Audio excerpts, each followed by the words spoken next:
It, It okay. works. It says recording. I guess if it didn't record, at least we had a good conversation. Yeah, got Yeah, that going for I us. think it's recording. Okay, so this is the first podcast of the Brahma 3-1 Nation playing with the name. Maybe it's not the name. Who knows?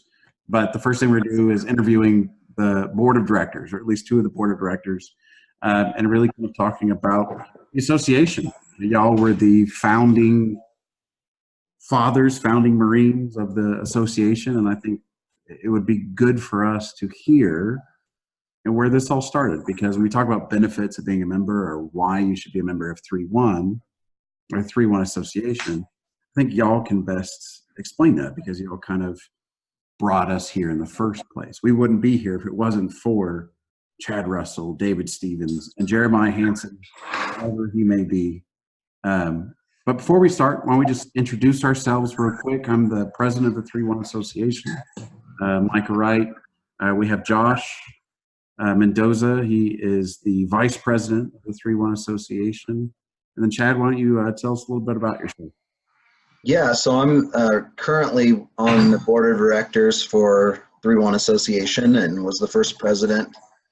And I was in Lima Company 3-1 from 2004 to 2008 and got out and kind of got into doing the association stuff. And I know we're going to get into all that, but that's who I am. Okay. Last but not least, David Stevens. So I am currently also on the board of directors. My name is David Stevens. I served most of my time with 3-1 in the S2 shop. I was an 0231. Did a few deployments with the battalion, and yeah, here I am. That was good. I like it. Succinct. Yeah, very, very well spoken, right? Great. My name is David. I serve with 3-1. That's perfect. Yeah. I'm an alcoholic. Hi, David. I'm not, but I am drinking, so that's good. Drives the podcast forward. So why don't we start? Again, we were talking about the beginning. So the association. Run me through. Before the association existed, what did you think of? Like, where did this all start from? All right, so I'm going to step in here because it's a little bit of a story. Basically, I don't remember when Chad got out of the Marine Corps, but he got out, moved away, came back here to Oregon. I got out, moved away, took a job selling cars. I remember it was my birthday because the Portland International Auto Show always run over my birthday weekend in January. So I'm working it, open to close. It's about probably 9:30 p.m. or something like that. I'm walking across the floor, and out of the corner of my eye, I see Chad and his wife. And I had to do a double take, and I was like, did I just see what I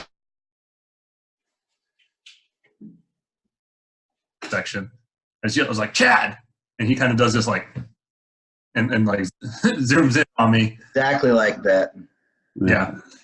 And so we kind of reconnected right there. From there, we kind of, just stayed in contact via phone mostly, not really doing much. And then one day we went out to I think it was happy hour at the Portland City Grill. And we kind of started talking about wanting to have this reunion. Well, we were thinking more specifically along the lines of, kind of like our platoon, our section, putting something together like that. And we kind of knew about the big reunion that, when I say big, I mean the battalion reunion that was going every year around November, and, doing the hike up to all that, just kind of like a get together and a memorial for anyone that could come. Chad and I put together, this reunion for our section, and Chad did an awesome job just going around asking people for money. So we ended up raising a couple grand. We hold our reunion, and then we're talking about it. And next thing I know, he just starts this fundraiser for hey, man, no one's talking about this. This is the 10-year anniversary of Fallujah, and nobody's talking about it. So he just starts putting it on Facebook and blasting it out there. What did we end up collecting out of that? Like $1,000 or something like that people just basically gave us. 14 or 15, yeah. Yeah. I mean, it was a large sum of money. So we show up at the reunion, and we just basically hand this money over to Sergeant Major Sachs. We're kind of having one of these big meetings, and he goes, well, we're I think the time to start an association has come, and I'm going to volunteer Chad to be the president. So basically, at that moment, everybody in the room, there was probably 50 people in there. Everybody in the room just was like, okay, we vote Chad for the president. Yeah, so I'll kind of back it up a little bit and fill in some of the because David did a good job on the summation of how that kind of came together quickly. When I got out of 3-1, I kind of disconnected. I was pretty bitter about how things went down and how we were the current command at the time didn't seem to have our backs when we were overseas, which was unfortunate. And everyone was scared to defend themselves. So it was just kind of this defensive nature instead of how I arrived at 3-1 in 2004, which was very much of an offensive mentality. And so I was kind of jaded on a lot of things and going through a lot of stuff and didn't realize that I even had PTS and was totally rejecting it. So I kind of checked out for about 3 or 4 years. I wasn't on social media or anything. And yeah, that's kind of, David alluded to it. We connected at a car show in Portland randomly, and we just kind of kept in touch, and David kept needling me. He's like, hey, we should do something. And I'm like, I don't know. I'm busy, whatever. Got lots going on. And then I really started thinking about it. You know, I'm like, wow, here we are coming up on the 10-year anniversary of Fallujah, and no one's talking about it. And so I started a Facebook page to just start reaching out to guys to see if anybody was planning anything or doing anything. Nothing. And I was just kind of shocked. So like all good ideas, they start over a pint of ale. One night I had a 6-pack and was we had a lot more than that. Online, right? Yeah. was online and beaking around, and had never done, you know, I was pretty new to social media at that time and had connected with a few former Marines and friends I grew up with. So I tried out one of these online fundraisers. I stacked up a bunch of content, which was easy to find about us in Fallujah. So grabbed videos, pictures I had, and one night, like David said, started a fundraiser, and it just kind of caught wildfire.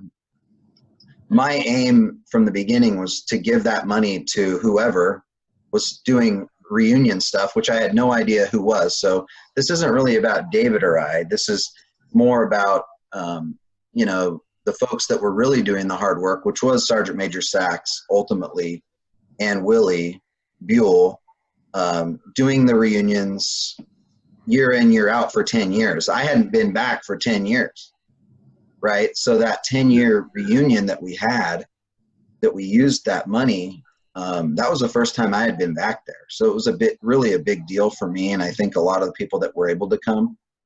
But yeah, this isn't about me taking credit or David for starting the association.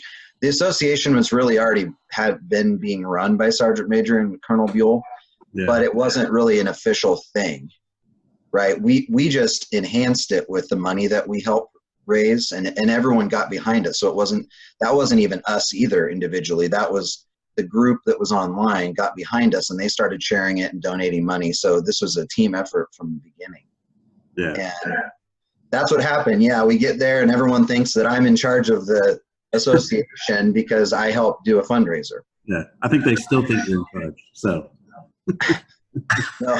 you kind of are. I mean, we're just saying, like, you kind of are still in charge. So Yeah, no, I'm just blessed to be a part of it, and it's exciting to see the guys come together and rally when we have things come up where people need help or whatever. And I know we're going to get into all that, but that's kind of how it started, and it is what it is. And David's right. They said that we had the reunion. We had kind of like a council, and Sergeant Major Sachs said, we're going to make this official, and it's going to be, you know, a 501 and blah, blah, blah. And Chad Russell's going to take it over. And I was like, oh, did he just say that before we even voted? Like, I think I just got voluntold to do this. And then, you know, Chance Thomas from India Company is like, I second Chad. He should do it. And it's like, That's kind of a Sergeant Major thing to do too. I think Scott Kahn chimed up. He's like, nobody else wants in there? I'm like, yeah, Scott, you should be the president. And he stayed real quiet. I was like, Good job, Corporal Khan, you sucker. So that's how that happened. Yeah.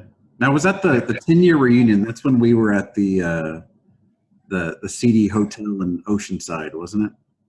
Was that the No, one? it was at the Dana Point Marina Inn. No, The Dana Point yeah, Marine. So before that, we had been going with Sergeant Major Sachs. Funny story, quick sidebar about Sergeant Major Sachs. please. We'd go to Oceanside, and we'd all go in, and all of us are wearing like Marine Corps hats, Marine Corps shirts, looking like boots, going to Oceanside, getting drunk in Oceanside, and coming back. And Sergeant Major woke up one morning, and we all went down to have breakfast and talk, and he said, "Hey, I got to talk to y'all. There were some complaints last night about Marines being too loud and getting drunk and banging on the walls, and I got a call last night from the hotel about keeping it down. So y'all need to keep it down." Well, we started asking because all of us had gone out to Oceanside, every single one. Like that was the idea. Let's do boots and go out to Oceanside and not be at the hotel. The only person who did not go out to Oceanside was Sergeant Major Sachs. That was it. And so the person who gave me a complaint about it, I think this is probably a myth, but was Sergeant Major Sachs. So he had to be the one yelling and carrying on, banging on the walls. So that's where the association maybe came from. And he was like, okay, Chad Russell definitely needs to do it. But I think he made an excellent decision. I think I like what y'all talk about, especially with disconnecting, because I think I can definitely relate to that. I think before the reunions, it was too easy to disconnect. Getting out of the Marine Corps, you go to college. You think about the difference between like Marine Corps and college. One point, you're a part of a team, you're part of a battalion, you're part of this combined mission where everybody's doing the same thing, trying to impact the greater good. And all of a sudden you're talking to a college advisor and they're like, what do you want to do? And you're like, I don't know, stuff. And it was hard. I got out and I didn't connect with anybody. And then all of a sudden Sergeant Major had started having those reunions. We started being able to get through, which I think it's important for us to say that started with the Georgia Company 3-1s from the Korean Marines, right? They had their reunions long before us. Sergeant Major always went to their reunions and helped with their reunions. And so That's correct. That forward, right, I think is important. But as soon as that started, and I started being able to reconnect with Chad, with David, with Thompson, with a bunch of different people, my life got better. And it was because, like you were saying, we were able to make this large impact. You see on Facebook now, if you put anything having to do with a Marine needing help or a corpsman needing help or a Gold Star mother needing help, right, we're there. That mission is accomplished right there. So I think the association has a really good kind of link to it. Do you have the same thought, Josh? Yeah, I'd just like to, I can introduce myself and talk about what I feel about the association. Well, I served in a Kilo Company in 3-1 from 99 to 2003. And I actually legally changed my last name. My last name used to be Whipple. But after I got out, I changed it because I changed it back to my mother's maiden name. My stepfather adopted me, and I didn't want to start a new family with that name. So all the Marines know me as Corporal Whipple. But I came to Hornell to 3-1 from SOI, and I spent 2 Westpacks there, and then we were the first one of the first units to go into Iraq in 03. And it's a sacred place at Hornell. We always remember that. And I was a stop-loss Marine, and that brotherhood, it's there, but it's hard to get a hold of. Sometimes we can seclude ourselves. And I always wanted there to be some kind of reunion. And when I saw that Chad and you guys have started that, I was all about it. And I know there's a lot of other brothers that are like that, So, I'm glad we're doing this. Looking forward to it. I heard you guys talking about the Korean Marines who have done it prior. You know, I used to see them around Horno and stuff, or over at the E Club, or across the street where Subway was. But we couldn't really relate to them. You know, they'd have their meetings, but it wasn't really relatable to us because we were too young. We didn't really know what was going on because we hadn't gone to combat yet. But after combat, you know, it really changed our lives. And brothers had died, and Horno was just a sacred place. We were away from everybody. And once you get away from that, you know, you feel so lonely. So to have that association, to be a part of that, it really means a lot to me. Yeah, and to kind of segue off of what Josh is saying, and kind of backing up to what David and I expressed on how the association started. I mean, so predating the meeting and all that stuff and all the things that we did, there's Bloody George Company 3-1, you know, who went up to Hagaru and then up to the Chosen Reservoir, and they've had a G31 association for years and years and years, and have had a really tight bond. And they literally are the ones, they were in the meeting too when David and I were voted in on the first board, and they handed us their bylaws to help us and donated some other things, helped us with some other things. A lot of them are aging, getting older, and wanted to be able to plug in. And the thing about it is that since World War II, which is the founding of 3-1, there's been segregated 3-1 associations and groups. So there's, you know, like Kilo 3-1 association, there's the G31, there's just different companies doing company level stuffs, some platoon level stuff. So the whole idea with the 3-1 association, and Willie Buell or Colonel Buell and Sergeant Major Sachs and them are really instrumental in getting a lot of the leaders together from these other organizations. Yeah. David and I were getting going, but they helped us bridge that gap basically on an email to where we could all talk about this concept of what is the 3-1 association. And we even had several emails flying back and forth about our first mission statement. Like, what does it mean? And what is it? And the whole idea was bridging all generations, but we didn't want to exclude Gold Star family members, and we didn't want to exclude anybody that actually was attached to 3-1 either for full membership, because we feel like if you were with us, if you were attached with us, like with Josh on a MU, or with us when we were in during our era on a MU or something, or, you know, whatever, it could have been Nazaria, you know, and you were in the battery, you can be in the 3-1 association. As long as you were attached to us, because you were a part of that main effort or whatever we were doing at the time. So the whole idea was finally there's a opportunity to bridge all the generations from World War II to present Afghanistan group, and now the group now active duty. So that way, when you step off from 3-1 and you get your certificate of appreciation and pat on the back, right, that very next day, most of us have this feeling where we're like, oh shit, we're on our own, you know? Yeah. And then Josh talked about feeling that loneliness, and I think he summed it up just about as good as I've ever heard it, which is it's such a sacred thing and place that when you do leave it, no one else out here where we live now and go to work and go to school or whatever we're doing, go to church, they just don't get it at the same level that we do, because they haven't been exposed to the elements and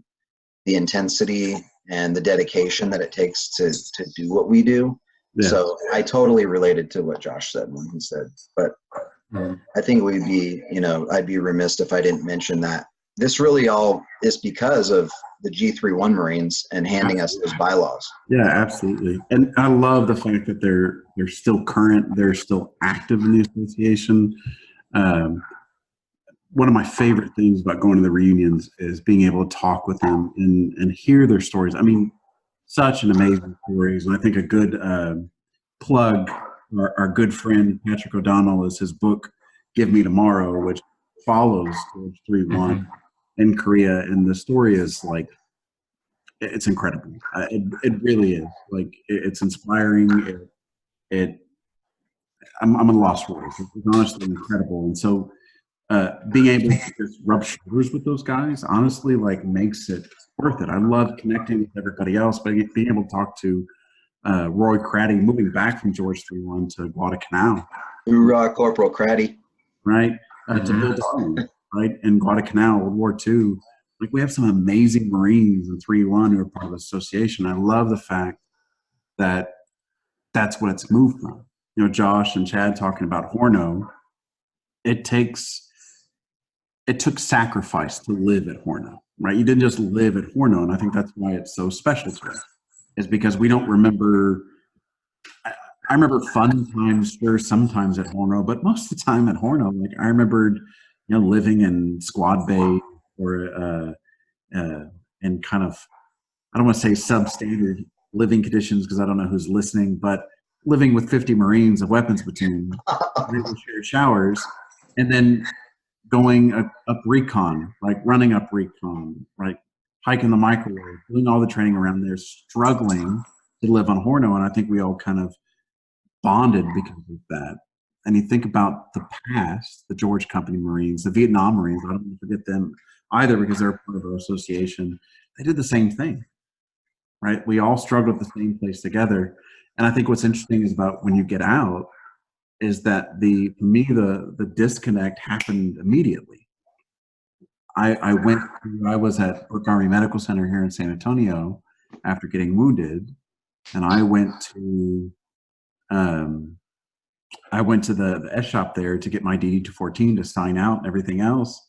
And it was a signature handshake, a pat on the shoulder, and all of a sudden I wasn't in the Marines anymore. I mean, it was that quick. I mean, you think about the difference joining the Marines and being in the Marines, all the effort that you have to do that, effort to get out of the Marine Corps, simple. It was just a signature. And all of a sudden, I was no longer in Horno. I was no longer going back. I was no longer a part of this group. I think that's the cool thing about the association is that it bridges that gap, which is in our mission statement. It bridges that gap that exists there, not just with the former people of 3-1, the previous generations, but all generations. It bridges the gap of the Marine and Horno itself. And that's one of the things I love about it. But you know what's interesting about associations is, I won't mention any names, but before this, I tried to be a part of a few different associations that existed, right? Having an association group, veterans group, is not a new thing. I think there's something that sets 3-1 Association apart, something that makes it different. I'd love to hear what y'all think. What sets this association apart from other groups that have already pre-existed? I think for me, the biggest thing that kind of sets this association apart from, like, say, going and joining like the VFW or the 1st Marine Division Association or one of these other great organizations that are out there is the fact that it's such a small number of people that obviously we'd like to grow it, and I'd like to, you know, extend it to even, you know, Marines that have come after us. But for the most part, I go to these reunions and I'm seeing people that I haven't seen for 10, 12, 13, 14 years sometimes, you know, and it's all of a sudden, it's almost like we never left. Yeah. You know? It's like we never had that long gap. Marines like Kevin Martinez, it's a guy I hadn't seen in, you know, a decade or so, and we get back together and it's like we never even skipped a beat. And there's a lot of other Marines that are out there like that. But I think that's really kind of what sets it apart, is the fact that most of the members know each other on more than just like hey, I know this guy's name and I see him on Facebook. It's like I've actually lived with this individual, you know. And I think that's really the biggest thing is, and as you bring, you know, the separate groups of the Korean War guys, the Vietnam guys, even the you know, the guys from like the first Gulf War and all throughout the 90s, and you've got all these different little groups of guys. You kind of bring them all together. It's not like me just walking into a room and like, okay, yeah, I know everybody in here's a Marine, so I'm going to go start trying to say hi to people. It's like you just get these really, really good conversations going on between two completely different generations, and the stories and the experiences are very similar, and everyone just relates to it. It goes back to what you're talking. We've all been talking about Horno and that bond that we share because of it. And regardless of what generation you're in, you can connect with a lot of similar stories there. And you know, our battalion has a lot of battle streamers and a proud history of winning combat awards, right? So this is something that I think is a part of our heritage. And you know, if you guys recall with our group, David and I's, well, actually my era, so a little bit before David's. So Micah, yours and you'll remember this. Remember before we went to Fallujah, when we all are on that deployment in 2004, where it was that foggy morning and we all went up to the crosses, and all our brothers that perished from that deployment were with us on that hike. And guess who was up there? I believe Corporal Craddy was up there before we knew him, right? With G31, and Bill Darling was up there. John Regal, Colonel Regal was up there. Kilo 31, and all these people with Willie and Sergeant Major Sachs. And I think, you know, those types of experiences are very powerful and intangible. They're hard to express to other people to make them understand what it means, but it was just, it makes it even more sacred, especially when going up there, we were literally hiking with our brothers who died fighting in combat. So, I mean, that's a big part of it, I think. And I think David hit it. I mean, we get back together and we haven't missed a beat, but we have to go provide for our families and, you know, live our lives. But it's really nice to have a place to come back to, because when you get out, it's like an umbilical cord is attached to you, where like the Marine Corps and 3-1 is the mothership, and it's nourishing you and putting a roof over your head and providing all those basic, you know, Maslow's hierarchy of needs. So that way you can go out and be a badass killer, you know, and you can go learn how to slay bodies and close with and destroy the enemy and do all that stuff. And that's your job. And so you learn to take pride in your job. Unfortunately, when you get out, people don't understand that, because they don't think of that. They don't think of what we do in context of killing, because it's not politically correct. But it is what it is. It's just it's the truth. And I think what you said is exactly right, that the association bridges that gap. And it kind of allows people to have a bridge instead of just feeling like you're floating out there and, you know, in right field and you're just picking daisies and trying to figure out, you know, what to do next. Yeah, absolutely. And I think it honestly helps, like when you think about like what to do next, like on a personal level, like what to do next. It's a tough question sometimes. I mean, especially depending on where you are with your life. If you're at that next step where you have to kind of jump forward, you may not know. One of the things I love is there's a lot of inspiration being a part of the association. There's a lot of networking connections. And there's just a lot of camaraderie that you missed when you were in the Marine Corps. So anytime that I can't answer that question, which if my wife is asking, it's not a good thing if I can't answer that question. But it's very easy for me at this point to make a phone call to say, hey, I'm a little lost, or I'm not sure of where to go next.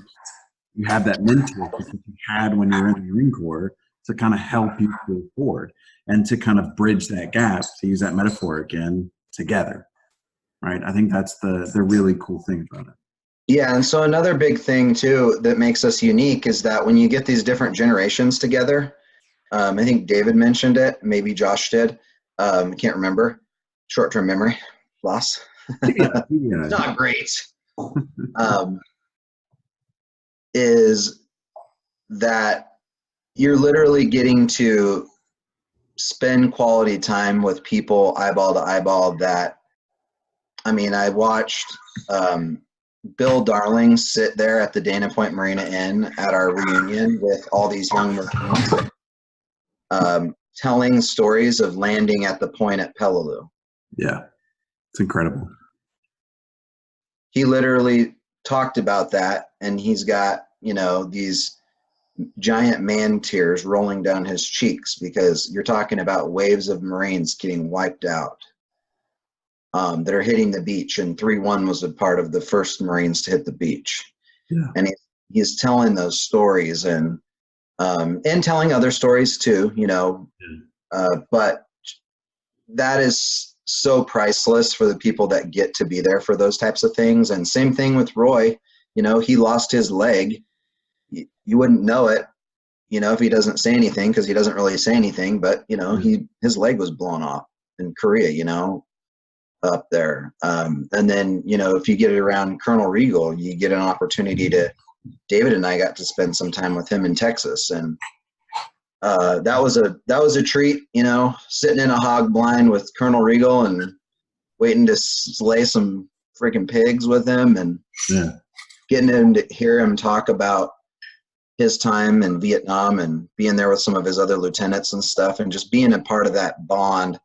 And that is really important, because I think one thing that we miss when we're in is we don't get a great connection. We hear the stories and stuff, which is great, and the Marine Corps does a hell of a job of like implementing that on us, or imprinting that on us, our heritage. But when you get to like meet these people that these stories were about, it takes on a whole new meaning. And I think it's really important that we continue to bridge this for the active duty Marines, because they need a place to land when they get out, and they need a home, and so do the rest of us. I do, you know. Yeah. Life isn't always easy. It might appear like that on book face sometimes. Yeah. But I have hard times just like everybody else. Well, let's be real too. The stories that we hear from directly Colonel Regal's mouth versus what you read in a history book, they're way better in Colonel Regal's mouth. Way better. But I think it's an interesting thing to think about, the transition of, you know, where it goes. You're talking about current Marines in 3-1. There may not be thinking, I'm going to say probably not thinking about what comes next, right? Because you think about, you know, that idea, because I remember Corporal Craddy coming to our Marine Corps ball. I was a boot. It was, you were probably there, Josh. It was when we were in Primm, Nevada, probably 2003. I'm guessing that's when it was, but Corporal Craddy was our guest speaker. And you have a chance, an opportunity to talk with them, but you're really there for a purpose, right? You're there to do the Marine Corps ball. You're a 19, 20-year-old kid, maybe don't know the benefit of connecting with these people. And you go back, you do your training, you do your mission, and your job is to be a Marine. But when you get out, I think what you don't realize is that you're going to need that connection, not just for networking as you would normally think about it, but for the motivation to do great things. It sounds corny, but I think as a Marine, I believe as a Marine that we are capable of doing great things. We're capable of making impact in this world. And by hearing the stories, by hearing Bill Darling's stories, or Corporal Craddy's stories, or all these Marine stories, or even, you know, think about Brad Castle was a speaker at one of the reunions, 2 reunions ago, I think. Or Mike Hebert's stories. Mike Hebert's stories, right? Or Chad Russell's stories, or Josh Mendoza's stories, right? To hear those stories, I can come home and feel like I can make an impact. I feel like that Marine, that I'm a part of the 3 Association, I'm a part of 3, and I'm just continuing on my mission. That's one of my favorite things. Absolutely. So just kind of closing up. So we've kind of hit on it, but I want you to speak directly to our members. And I'm going to be honest. We have about 7,000 likes on Facebook. We get people comment and like all the time. It is not hard to get people to see our posts. But what's hard, we have 7,000 likes.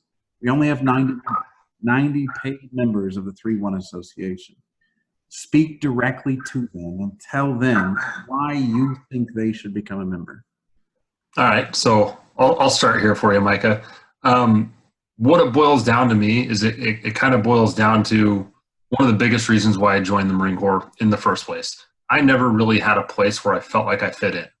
I mean, I grew up going to a private Christian school, didn't exactly adhere to the rules. I didn't have a lot of friends in high school. I mean, I had a few that were close, but other than that, I didn't really have a lot of friends. And so you join the Marine Corps, you make these amazing relationships and these amazing friendships, and like you said, you completely disconnect after you get out. I mean, and it's not like it's a slow disconnect. It's like somebody cuts the cord and you're done.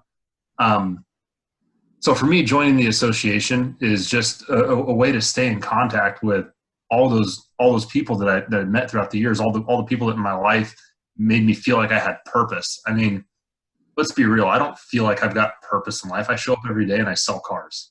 You know, that is not really much of a purpose. And, you know, everything that you had instilled in you while you're, you know, going through boot camp and going through all of your training, then you get to your unit and it just gets further ingrained into you, goes away when you leave. And joining the association is a way to just maintain those connections, maintain that feeling of purpose in your life. I mean, there's a lot of Marines out there that struggle with, I mean, pretty much name an issue, and you could probably find somebody that we know that is probably even going to even see this podcast that's struggling with that issue, whether it's, you know, divorce or a cheating spouse or depression or anxiety. For me, when I got out, it was anger, right? I was a hothead, and frankly, I don't know why the hell my wife's still with me, but she is, thank God. But I was an asshole, and maintaining those relationships and even getting, you know, even after I'd had that disconnect and getting reconnected, really kind of helped me on a personal level work through that, because there's always somebody that is at a different spot in their life, whether they're ahead or behind on dealing with a certain issue, and you can learn from them both. Yeah. And that's really what it boils down to.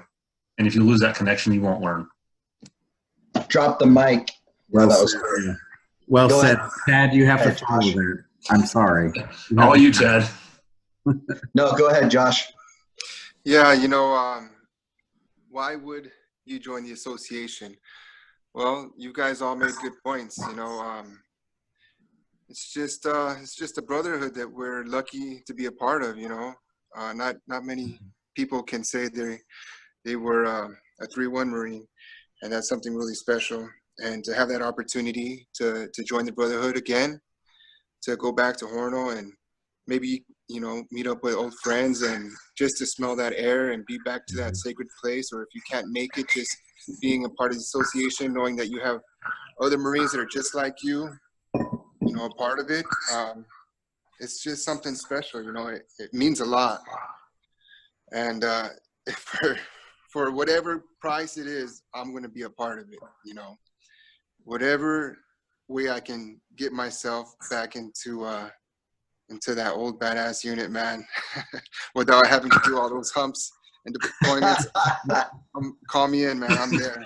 Yeah. I love it. I love it. So yeah, that's perfect segue for me. Join because it's better now. It really is. I mean, it's hard to imagine that sometimes, because you're like, well, could it ever be as good as, you know, moving in on the enemy and looking to your left and seeing your brothers there, and on the right, and Mike Eber's up there shooting rockets, and Duncan's calling for more rockets, and Marler, I don't even know what the fuck Marler's doing out there in the middle of the street. Lots of rockets. Take cover, you crazy bastard. And he's yelling and cussing at the insurgents and firing rockets. And could it ever be that awesome again? You know, I think that's what we're all looking for. And yeah, probably not that awesome, but I mean, I'm talking about better as far as like, you get to these reunions, you get together with guys. It's not the same thing that I think some people sabotage themselves because they put all these expectations on themselves before they even get to a reunion. They're like, what's it going to be like? Am I going to be like the boot again with my senior Marines? And, you know, is it going to be so all political like it is when we're in, you know, with just different ranks and that type of a thing? And the answer to that is no. That is not how it is. And people that are like that, they typically don't show up to these, to be honest. Yeah. And so it's just awesome to be with brothers, and, you know, you're there, whether it's Sergeant Major Wilson, who doesn't come there and act like he's most motivated Marine ever. lording over you. It's not like that. It's just like brothers hanging out and catching up on old times. And I just think it's even a better experience because it's like, wow, this is really cool to get to meet some of these people, you know, even some of my senior Marines. I was worried about that going like, you know, everybody is someone's boot. Even General Mattis is someone's boot. Okay. So, it's true. So bottom line is that it's not like that. When you get there, it's just so much fun. And I think the guys that have gotten to experience it, that's why they keep coming back. Yeah, absolutely. And that is consistently what I hear for feedback is, man, that was so much fun. I mean, we just did a Lima Company 3-1 reunion in Texas, and Micah was there with me.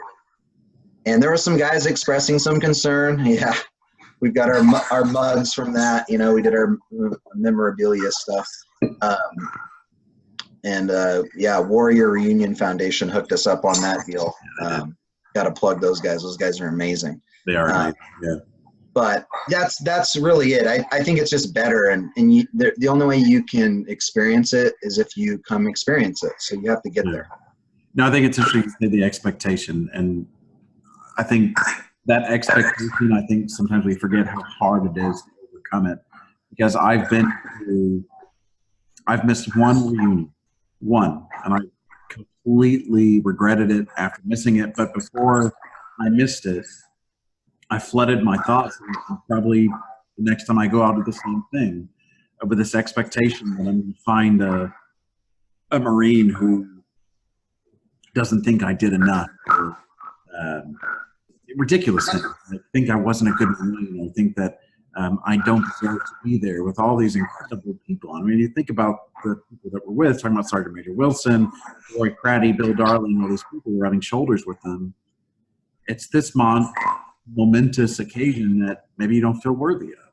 But every time I show up, my expectations are challenged. Absolutely.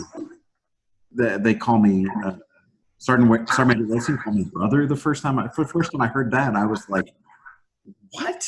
What is this? It was like when I was a Marine, they were yelling at me. Like, what is this? You're calling me brother now? He saw me strolling across the parade deck one time, and I was walking past him, and I did my greeting, and he's all, shitbag haircut, Russell. And he probably would say the same thing now. He'll just add brother at the end of it, right? Brother at the end of it. No, he's just doing his job. He was just doing his job, you know, being who he needed to be. And that's the neat thing about the Marine Corps is that, you know, when you get out and you kind of drop your ego a little bit and you observe it, it's like the reason that the Marine Corps pops and snaps the way it does is because of the pride that we put in certain types of, you know, grooming standards and different things, which were all things that I admittedly hated. Grooming standard. Yeah, which is why I'll never probably shave again. Yeah. But it has a function and it has a purpose, and it helps make us who we are. And we're not the nasty Air Force. We're not the nasty Army. We're not the nasty Navy. People are going to listen to this chat. Okay. We're the United States Marine Corps. We're not only the United States Marine Corps. We're the 3rd Battalion, 1st Marine Regiment, balls of the Corps. Yeah. Or as Willis would say, big balls. A couple of things on this association specifically. So a couple months ago, I changed jobs. And one of the most important things to me when I was changing my jobs, because I got shit last year for the vacation time I took to go to the reunion.